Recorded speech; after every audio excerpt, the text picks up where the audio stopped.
Okay, so 6 wickets down, right? He's 6 wickets down. yeah. I saw that. Yeah, well, I mean, is Mike Hussey still in? I think he's still in, right? Yeah, he's still up, and Johnson as well. So Yeah. Johnson made a comeback after all. Yeah, that's right. Yeah. Mitch Johnson. Yep, and Michael Clark got another century, so he's on fire. Yeah, he's in the wickets. Huh? Yeah, that's right. Yeah. Yeah. All right, man. Well, I'm recording now, so we can begin. Okay. Gal, you started playing you played one match for the Gypsies almost really 6 weeks ago now. Yeah. How have things been since playing for the Gypsies, your inaugural match? Well, as you can see, I'm the proud owner of the Gypsies, black, I'd say.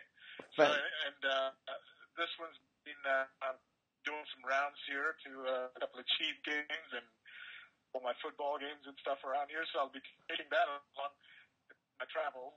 And it's been fantastic. And in fact, I feel like I've kind of, got into the gypsy culture, so to speak. I follow you guys every week, and I pull for you guys to win. I wish I could just come out there and play. It'd be perfect to play for the C team. Again, because of the fact that you guys resemble the Knights so much. I mean, we were same stage a while ago. Struggling to win, just coming together as a team, and eventually we found ourselves and started winning games. So that's what's going to happen to you guys as well, because you can see that you guys are having an off day here and there, but you're posting scores of 150 on a regular basis, which is good to see.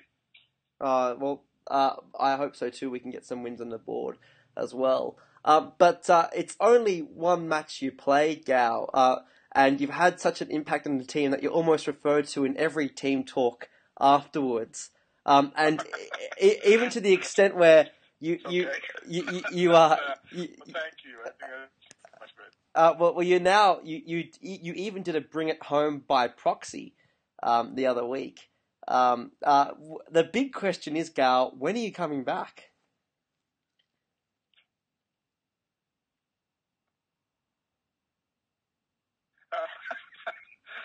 I'm trying to work on my boss to send me to Australia for another trip, find some reason for me to go there before your summer's out. But I know it's going to happen. Who knows?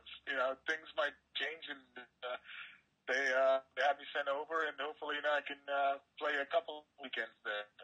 Not just one game, but maybe pull off 3 games at least. Oh, but I don't know for sure. I would love to be there, but it's too expensive for all the teams, the 3 of us from our team to come down. So we never know when that's going to happen. But I'm hoping in 2013 by November or December I'll be there as well.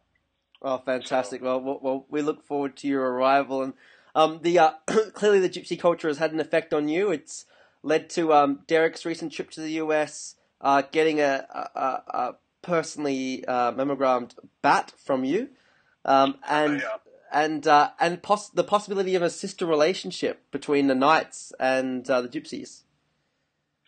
Yeah, I did have a chance to have a phone conversation with Derek. I thought he was pretty busy, obviously, spending time with his family and running around quite a bit, but we kept in touch via email.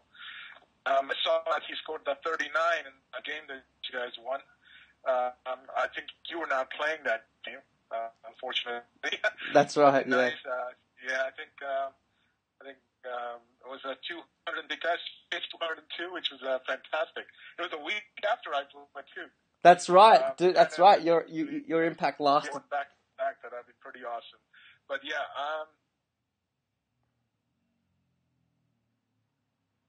Go ahead. You there? Can you hear me, Gal? Yeah, I can hear you. Okay, awesome. Yes. Yeah. So I was pretty pumped to see Derek score 39 and opening the batting. And the kicker here is that he's only been playing the game for 6 or 7 weeks, and that's pretty damn good. If you take it, I mean, the man's opening while you're taking shits are all going down the order. Yeah. thoughts went up there to see how it's done. So I thought, it would be pretty cool if I sent a favorite bat of mine. I just want him to continue playing because more people we convert, especially a Scottish guy, to play cricket, that's pretty good. I think we're coming along very well. Yeah, no, 100% agree with you there. Derek's meteoric rise to the Gypsies is testament to the will and abilities of those that want to train hard. He's training on Wednesdays and he's going to the indoor nets on Thursdays every single week. So we can only hope another big score comes up soon. Well, in return, if he can tell us how he lands all those beautiful women, that would be pretty good. Those cheerleaders. Yes, I think that's those drinks at the Commodore after our game was pretty good. Yeah. Fun times for me. Like I said, that Saturday is going to stay in my memory for a long, long time. It's one of the most funnest days I've ever had playing cricket.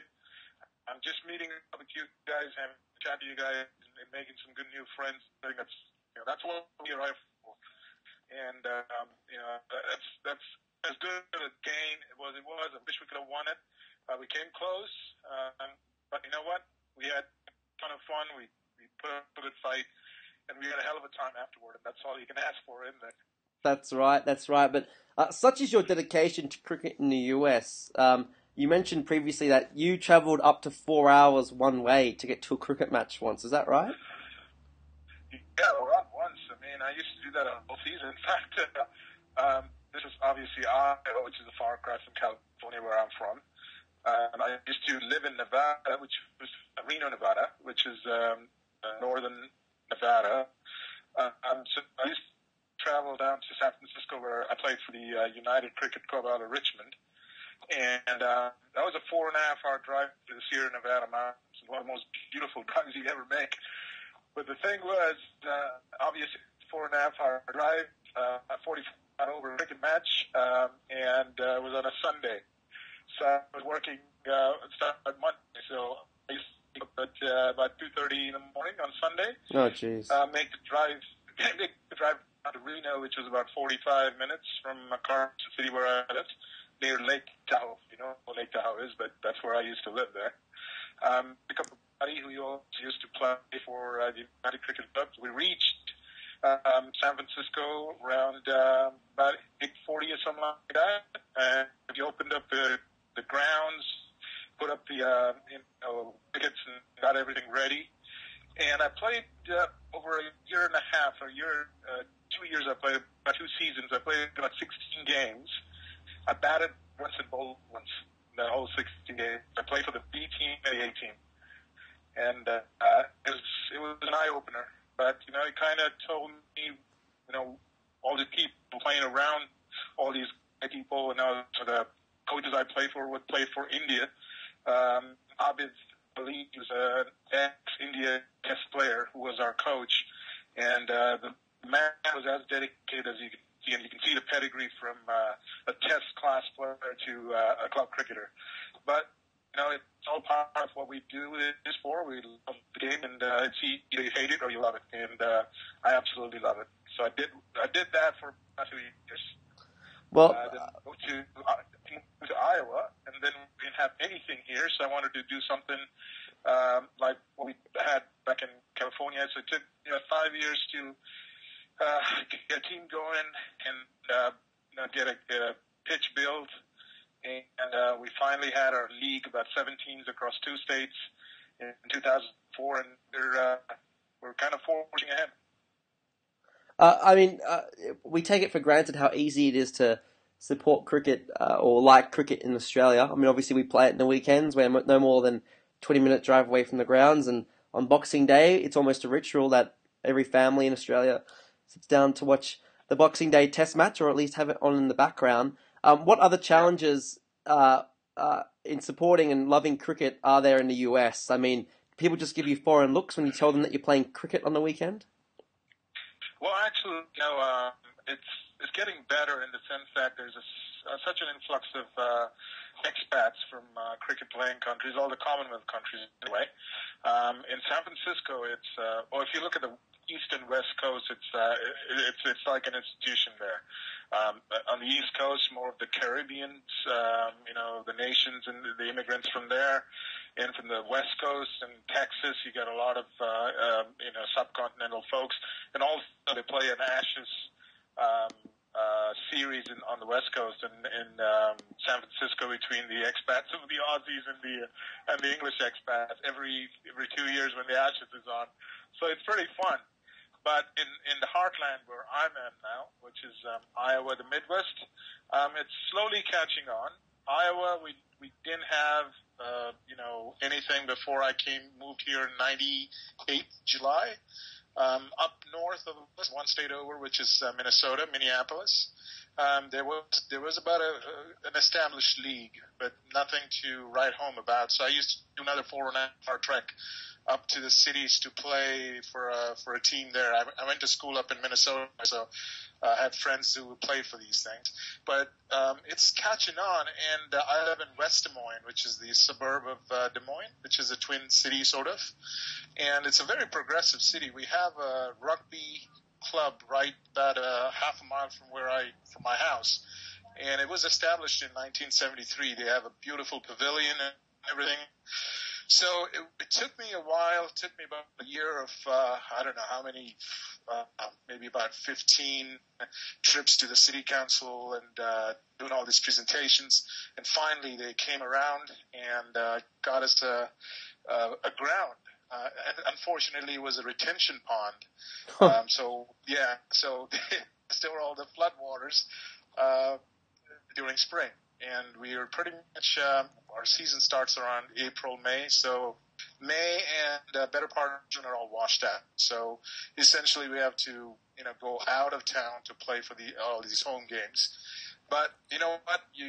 It's tough, but we've kind of persevere. If you want to do this, you got to do it.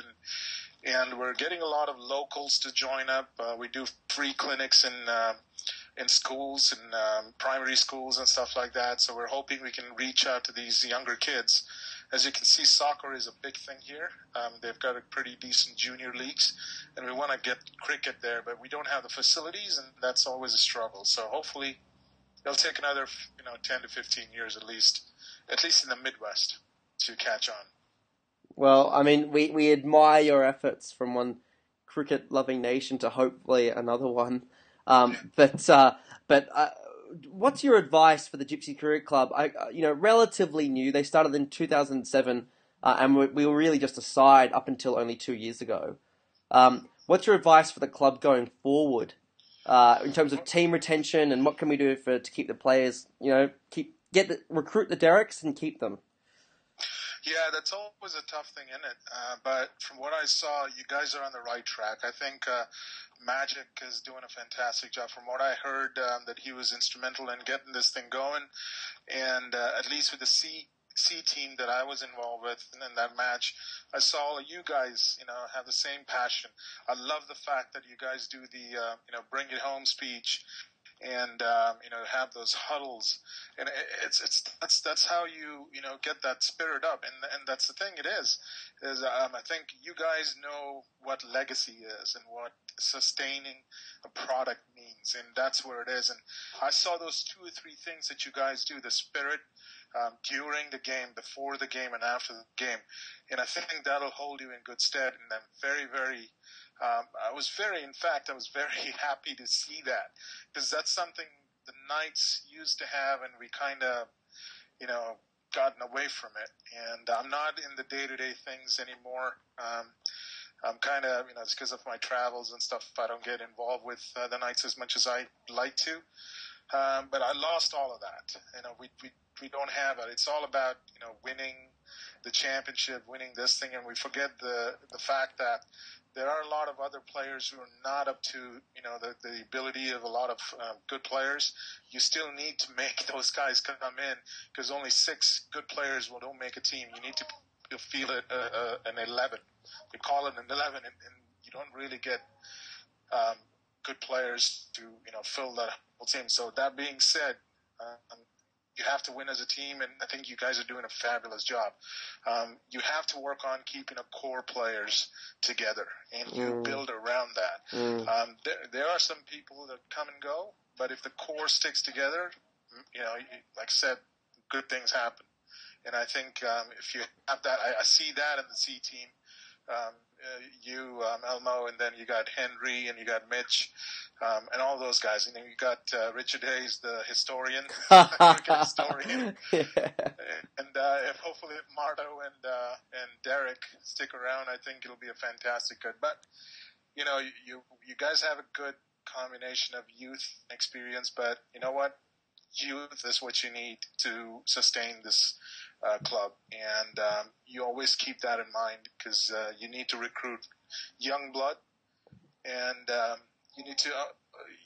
It's going to be difficult finding like-minded people, but you would only hope if that core sticks together, and the rest of the team can feed off of that, and that's you have that infectious enthusiasm, and I think that's going to percolate down. So I think you guys are on the right track. Okay. And in terms of the Seaside specifically, yes, they've only won one match this season, and there's clearly improvement every single week by week by week. What's your prediction for next season? Because I suspect there will probably be a rigorous training in the off season. There'll be renewed hopes at the start of next season. What can you see as the future? I mean, is this a side which could eventually be in the finals and win a championship? Definitely. You have to kind of believe that. If you don't have that belief, then, I don't care if you put the best team out there, you can't win. It's all about self-belief in it. Listen, you have to be pragmatic as well. You have to learn how to win the close ones. And you have to know when you're up, you kind of put that foot down the throat and don't let the other team come back. And that's how you win games. I mean, we're bold, as it was a learning curve, but you lose a lot, and that teaches you a lot. Defeats are the ones that actually make you want to play better next time. You know what not to do the next time, and if you guys can understand that and take to your next game, maybe the margin of defeat is going to be a little smaller. So that's how you build up to it. Next season, I predict maybe how many games do you guys play in a season? 10? A bit more than that. I'd say. I think we're like 15 or something. 15? Yeah. All right.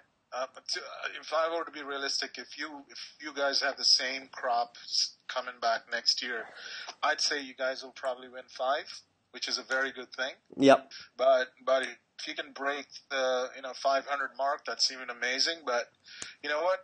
You have to be realistic. You can pick and choose the teams that you have a good chance of winning. Then you can.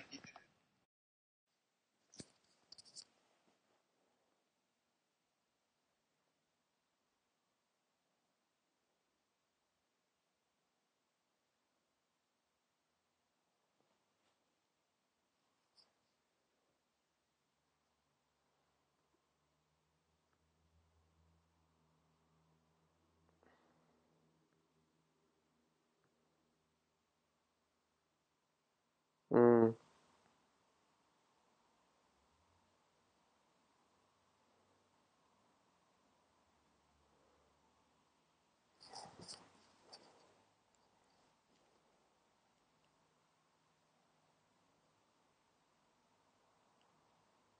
Well, we may take you on your offer when you're next available. That's for sure. But you'll be pleased to know that Derek very kindly invited the cricket team to his company's work drinks, which ended up being a fairly sordid affair till the wee hours of the morning. Only a couple of weeks ago, it may have had an effect on our performance the next day, but it certainly was worth it. Uh,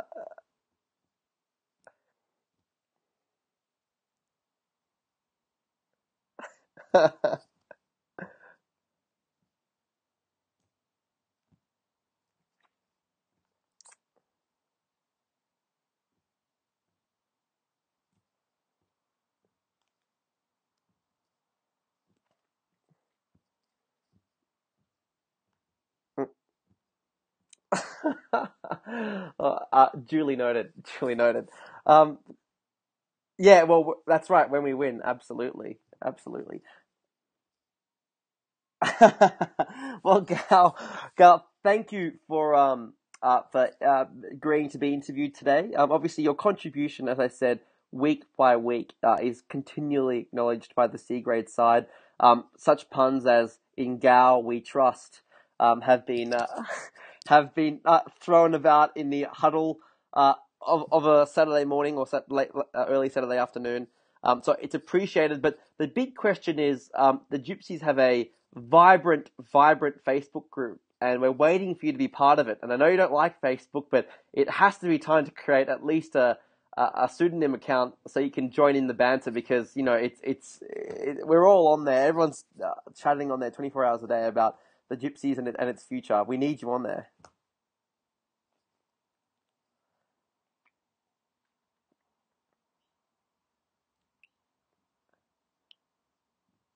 Fan Okay, fantastic. All right, well, and I'll send you the link now to the group. But again, Yao, thank you very much for the interview. We're looking forward to having you back, hopefully in November. I'm sure if you're looking for a job, Derek will give you one.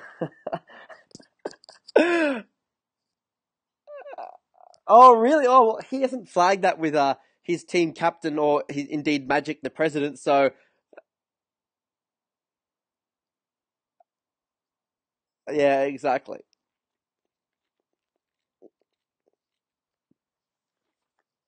All right, Gal, good on you, mate. Thank you very much for the interview again. I will. Cheers.